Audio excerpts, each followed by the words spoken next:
नमस्कार, मैं शिवांगी भारद्वाज और आप देख रहे हैं द भोपाल न्यूज। आंध्र प्रदेश के विजयवाड़ा से एक बेहद ही अजीबोगरीब मामला सामने आया। दरअसल वहां पर एक व्यक्ति को उनकी पत्नी का शव दे दिया गया। उसके बाद जब वो अपनी पत्नी के शव का क्रियाक्रम कर चुके थे, अपनी पत्नी के शव को दफना चुके थे और उसका स्मारक रखा था, उसके बाद उनकी पत्नी सही सलामत उनके पास वापस आ गई। ये थोड़ी सी सुख की खबर भी है कि उन्हें उनकी पत्नी वापस मिल गई, लेकिन उनके साथ ही बहुत ही अजीब और गरीब दास्तान जुड़ी हुई है। दरअसल आंध्र प्रदेश के विजयवाड़ा के मुथियाला गद्दाया नाम के एक व्यक्ति हैं। वो 12 मई को उन्होंने अपनी पत्नी को कोरोना की वजह से अस्पताल में भर्ती करवाया और वो लगातार अस्पताल जाते रहे और 15 को उनकी पत्नी की मौत की खबर डॉक्टरों ने दे दी।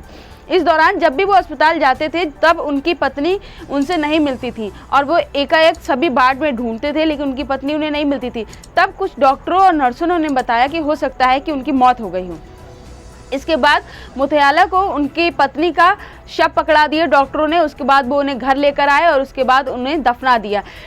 कोरोना होने की वजह से कि कोरोना का संक्रमण का डर था, इस वजह से उन्होंने अपनी पत्नी का चेहरा खोलकर नहीं देखा था और पॉलीथीन समेत ही उन्हें दफना दिया।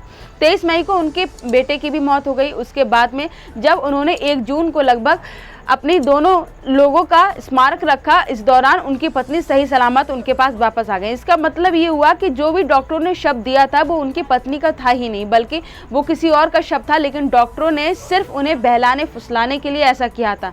मुथियाला गद्दाया ने बताया कि हो सकता उन्हें 3000 रुपए की डॉक्टरों ने राशि दी थी और कहा था कि आपका ये शव है और 3000 की ये राशि है, इसको ले जाइए। इसके बाद मुथियाला गद्दाया लेकर अपनी पत्नी को आ गए और उन्हें दफना दिया।